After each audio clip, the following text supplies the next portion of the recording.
الحمدللہ رب العالمین والصلاة والسلام علی سید الانبیاء والمرسلین اما بعد فاعوذ باللہ من الشیطان الرجیم بسم اللہ الرحمن الرحیم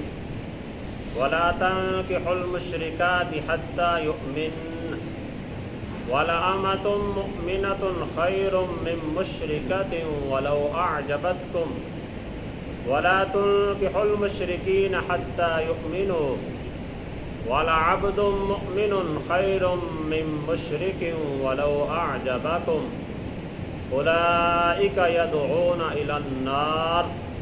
وَاللَّهُ يَدْعُو إِلَى الْجَنَّةِ وَالْمَغْفِرَةِ بِإِذْنِهِ وَيُبَيِّنُ آيَاتِهِ لِلنَّاسِ لَعَلَّهُمْ يَتَذَكَّرُونَ صدق اللہ العظیم۔ احباب وقار، آج ہمیں سورہ بقرہ کی آیت نمبر 221 پڑھنے کی سعادت حاصل ہو رہی ہے۔ اس آیہ بینہ میں خالق ارض و سماوات نے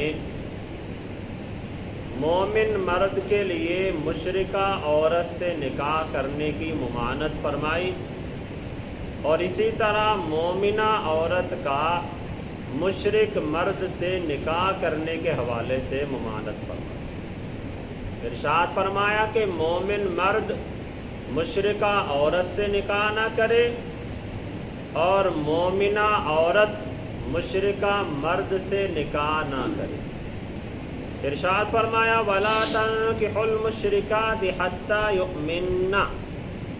اور مشرکہ عورتوں سے نکاح نہ کرو حتیٰ کہ وہ ایمان لے آئیں۔ وَلَأَمَةٌ مُؤْمِنَةٌ خَيْرٌ مِّن مُّشْرِكَةٍ وَلَوْ أَعْجَبَتْكُمْ، اور مسلمان باندی، مسلمان لونڈی مشرک عورت سے بہتر ہے، اگرچہ مشرک عورت آزاد ہی کیوں نہ ہو۔ اور ساتھ یہ بھی فرمایا وَلَوْ أَعْجَبَتْكُمْ، اگرچہ وہ مشرکہ عورت تمہیں پسند ہو۔ تو دونوں صورتوں میں اگرچہ مشرکہ عورت آزاد ہو اور تمہیں پسند ہو، اس کے مقابلے میں جو مومنہ عورت ہے وہ آزاد بھی نہ ہو بلکہ لونڈی ہو، اور تمہیں اس کا حسن و جمال، اس کا مال و دولت پسند نہ بھی ہو، پھر بھی فرمایا کہ مومنہ عورت وہ مشرکہ عورت سے زیادہ بہتر ہے۔ مومنہ لونڈی ہو اگرچہ، وہ مشرکہ آزاد اور مالدار عورت سے زیادہ بہتر ہے۔ اس کے شان نزول کے حوالے سے مفسرین کرام نے ایک روایت نقل کی ہے، حضرت سیدنا ابو مرثد غنوی رضی اللہ تعالیٰ عنہ کے حوالے سے، کہ زمانہ جاہلیت کے اندر ان کا مشرکہ ایک عورت کے ساتھ تعلق داری تھی۔ وہ عورت انتہائی حسین و جمیل اور بہت زیادہ مال و متاع والی تھی۔ تو جب حضرت ابو مرثد غنوی رضی اللہ تعالیٰ عنہ آپ نے اسلام قبول کر لیا،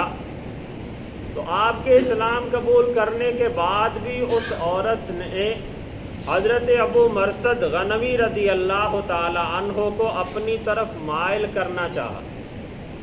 تو حضرت ابو مرثد غنوی رضی اللہ تعالی عنہ نے انکار کر دیا۔ آپ نے فرمایا کہ میں تو مسلمان ہو چکا ہوں، اور مسلمان کے لیے اس طرح کی کسی بھی کنڈیشن میں جانا یہ شرعاً جائز نہیں ہے۔ پھر اس عورت نے نکاح کی پیشکش کر دی کہ اگر تم ویسے میرے ساتھ ملنا نہیں چاہتے تو اسلام میں نکاح کی تو اجازت ہے، تم میرے ساتھ نکاح کر لو۔ تو حضرت ابو مرثد غنوی رضی اللہ تعالی عنہ آپ نے نکاح والی بات کو بھی اس بات پہ موقوف کر دیا کہ میں آقا کریم صلی اللہ علیہ وسلم سے اجازت لوں گا، اگر حضور نے اجازت دے دی تو پھر میں تمہارے ساتھ نکاح کروں گا۔ تو بہرکیف حضرت ابو مرثد رضی اللہ تعالی عنہ نے آقا کریم صلی اللہ علیہ وسلم کی بارگاہ میں آ کے عرض کیا، اس عورت کے حسن و جمال کا تذکرہ بھی کیا اور اس کے مال و متاع کا تذکرہ بھی کیا، اور اپنی محبت کا اظہار بھی کیا کہ میرا اس کی طرف میلان ہے اور اس کا میری طرف میلان ہے، لیکن جب انہوں نے اس طرح کی بات کی تو رب تعالیٰ نے یہ آیہ مقدسہ نازل فرما دی۔ ارشاد فرمایا وَلَا تَنْكِحُوا الْمُشْرِكَاتِ حَتَّى يُؤْمِنَّ، فرمایا تم مشرکہ عورتوں سے نکاح نہ کرو یہاں تک کہ وہ مومن ہو جائیں۔ جب تک وہ مومن نہیں ہوتی اس وقت تک فرمایا تمہارے لیے اس کے ساتھ نکاح کرنا جائز نہیں ہے۔ پھر آگے یہ بھی تنبیہ فرمائی وَلَأَمَةٌ مُؤْمِنَةٌ خَيْرٌ مِّن مُّشْرِكَةٍ وَلَوْ أَعْجَبَتْكُمْ، فرمایا کہ مومنہ لونڈی ہو وہ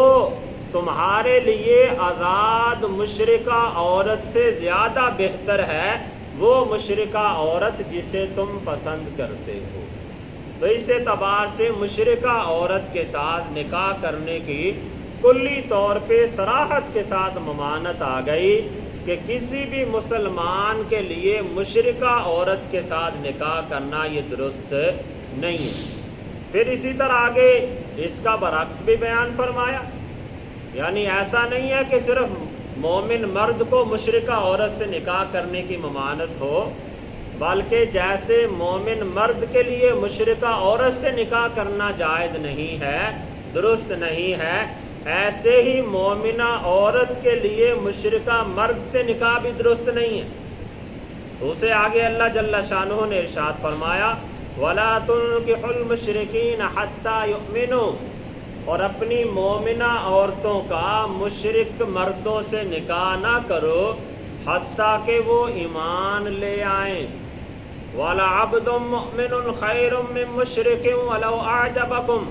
اور کہا کہ مومن مرد ہو وہ مشرک آزاد مرد سے زیادہ بہتر ہے، اگرچہ وہ مشرک مرد تمہیں پسند ہی کیوں نہ ہو۔ اگرچہ مشرک مرد بڑا حسن و جمال والا ہے، بڑا مال و متاع والا ہے اور وہ آزاد ہے، سردار قبیلوں سے تعلق رکھتا ہے، لیکن اس کے مقابلے میں ایک مسلمان ہو، اگرچہ وہ حسن و جمال والا نہ ہو، اگرچہ وہ آزاد نہ ہو بلکہ غلام ہو، تو رب تعالیٰ نے تنبیہ فرما دے وَلَعَبْدٌ مُؤْمِنٌ خَيْرٌ مِّن مُّشْرِكٍ، فرمایا کہ مومن غلام ہو وہ مشرک آزاد سے زیادہ بہتر ہے، وَلَوْ أَعْجَبَكُمْ، اگرچہ وہ مشرک تمہیں حسن و جمال کی وجہ سے پسند ہی کیوں نہ ہو۔ پھر آگے ارشاد فرمایا أُولَئِكَ يَدْعُونَ إِلَى النَّارِ، یہ جو مشرک لوگ ہیں یہ تمہیں آگ کی طرف بلاتے ہیں، کہ یقیناً جب کسی مشرک کے ساتھ بندہ تعلق داری قائم کرے گا، اس کے ساتھ نکاح کرے گا تو وہ تو مشرک ہے، وہ تو بندے کے ایمان کو خراب کرنے کی کوشش کرے گا، اور ایک وقت ایسا آئے گا کہ بندہ اپنے ایمان سے ہی ہاتھ دھو بیٹھے گا۔ اس لیے فرمایا اولئک یدعون الی النار، یہ مشرک لوگ تمہیں جہنم کی طرف بلاتے ہیں، جبکہ فرمایا واللہ یدعو الی الجنۃ والمغفرۃ، رب تعالیٰ تمہیں مغفرت کی طرف اور جنت کی طرف بلاتا ہے بِإِذْنِهِ، اپنے حکم کے ساتھ۔ یعنی یہاں پہ موازنہ بیان کیا جا رہا ہے کہ تم مشرکوں سے بچو، کیونکہ جب مشرکوں کے ساتھ تعلق قائم کرو گے تو وہ تمہیں جہنم کی طرف کھینچ کے لے جائیں گے۔ تم اللہ کی بارگاہ میں اپنے تعلق کو مضبوط کرو، اللہ کے احکامات کے در پہ ہو جاؤ، اللہ کے احکامات کو مانو، اس کی وجہ سے رب تعالیٰ تمہیں جنت بھی عطا فرما دے گا اور تمہاری مغفرت بھی فرما دے گا۔ وَيُبَيِّنُ آيَاتِهِ لِلنَّاسِ لَعَلَّهُمْ يَتَذَكَّرُونَ، اور اللہ تعالیٰ لوگوں کے سامنے اپنی آیات کو واضح کر کے بیان فرماتا ہے لَعَلَّهُمْ يَتَذَكَّرُونَ، تاکہ وہ نصیحت قبول کریں۔ تو احباب دی وقار اس آیہ مقدسہ میں صراحت کے ساتھ اس بات کی تنبیہ فرما دی کہ مومن مرد مشرکہ عورت سے نکاح نہ کرے، اگرچہ وہ مشرکہ عورت آزاد ہو، حسن و جمال والی ہو، مال و متاع والی ہو، اس کے مقابلے میں آزاد اگرچہ لونڈی ہو، مومنہ ہو، وہ زیادہ افضل ہے۔ اسی طرح اس کا برعکس کہ مشرک مرد کے ساتھ اپنی عورتوں کا نکاح نہ کرو، اگرچہ مشرک مرد حسن و جمال کی وجہ سے، مال و متاع کی وجہ سے تمہیں پسند ہو، لیکن اس کے مقابلے میں مومن ہو، اگرچہ غلام ہو، اگرچہ حسن و جمال نہ ہو، اگرچہ وہ فقیر ہو، اس کے ساتھ اپنی عورتوں کا نکاح کر دینا یہ زیادہ بہتر ہے۔ نبی علیہ الصلوۃ والسلام کی ایک حدیث مبارکہ ہے جس میں حضور نے ارشاد فرمایا کہ عورت کے ساتھ عام طور پہ 4 وجوہات کی بنا پہ نکاح کیا جاتا ہے۔ ان میں سے ایک وجہ بیان کی کہ عام طور پر عورت کے مال و متاع کی وجہ سے اس کے ساتھ نکاح کرنے کے لیے بندے کا ذہن مائل ہوتا ہے کہ وہ بڑی مال و متاع والی ہے۔ اس کا برعکس بھی ہے، عورت کا مرد کی طرف اور مرد کا عورت کی طرف عام طور پہ مال کی وجہ سے ذہن مائل ہوتا ہے۔ دوسرے نمبر پر فرمایا کہ اس کے حسن و جمال کی وجہ سے بندے کا اس کی طرف نکاح کرنے کا میلان ہوتا ہے۔ اور تیسری صورت فرمائی کہ اس کے حسب و نسب کی وجہ سے، عمدہ خاندان کی وجہ سے بندے کا اس کی طرف نکاح کرنے کا میلان ہوتا ہے۔ اور چوتھی صورت یہ بیان فرمائی کہ بندے کے دین کی وجہ سے، عورت کے دین کی وجہ سے اس کے ساتھ نکاح کرنے کی طرف رغبت ہوتی ہے۔ نبی علیہ السلام نے ارشاد فرمایا ایسی صورت میں دیندار کو ترجیح دو۔ اگر تو اس میں 4 ہی خصوصیات پائی جاتی ہیں تو پھر تو بہت عمدہ بات ہے، بہت اچھی بات ہے کہ وہ حسن و جمال والی بھی ہو، مال و متاع والی بھی ہو، اچھے حسب و نسب والی بھی ہو، اور اس کے ساتھ ساتھ بہترین دیندار ایمان بھی ہو، پھر تو بہت اچھا ہے، پھر تو ساری خصوصیات پائی جاتی ہیں۔ لیکن فرمایا کہ اگر ایسی کنڈیشن ہو جائے کہ عورت حسن و جمال والی بھی ہے، مال و متاع والی بھی ہے، عمدہ خاندان سے بھی تعلق رکھتی ہے، لیکن دینی معاملات کے اندر کمزور ہے، صرف نام کی مسلمان ہے، نماز روزے کی طرف اس کا میلان نہیں ہے، تو ایسی صورت میں آقا کریم صلی اللہ علیہ وسلم نے ارشاد فرمایا کہ تم دین والی کو ترجیح دو۔ کہ اگر باقی 3 خصوصیات میں سے ملحوظ خاطر رکھتے ہوئے کسی بھی وجہ سے بندے نے نکاح کیا تو وہ بندے کے لیے وبال جان بن جائے گا، کیونکہ اگر بندہ کسی کے حسن و جمال کی وجہ سے نکاح کرتا ہے تو حسن و جمال تو عارضی ہے۔ کتنے لوگ آپ نے دیکھے اتنے حسین و جمیل، کوئی تھوڑا سا ایکسیڈنٹ ہوا، تھوڑا سا مسئلہ ہوا، سارا حسن زائل ہو گیا۔ سارا حسن بندے کا ایک دن کے اندر ختم ہو سکتا ہے۔ مال و متاع کی کیا حیثیت ہے، کتنے کروڑوں کے مالک، اربوں کے مالک، جائیدادوں کے مالک، ایک لمحے میں زلزلہ آتا ہے، سیلاب آتا ہے، کوئی مسئلہ ہوتا ہے، وہ ایک ایک لقمے کا محتاج ہو جاتا ہے۔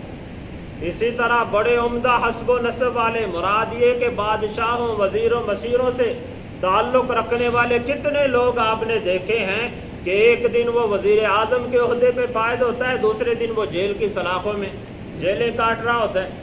ایک دن لوگ اس کے نام کے نعرے لگا رہے ہوتے ہیں اور چند دن کے بعد اس کے لیے مرد آباد کے نعرے لگ رہے ہوتے ہیں۔ تو اس لیے فرمایا یہ تینوں چیزیں جو ہیں یہ عارضی ہیں۔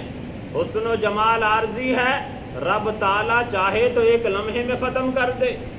مال و متاع عارضی ہے، رب تعالیٰ چاہے تو ایک لمحے میں ختم کر دے۔ حسب و نسب یہ عارضی چیز ہے، رب تعالیٰ چاہے تو ایک لمحے میں عہدہ بندے سے چھین لے۔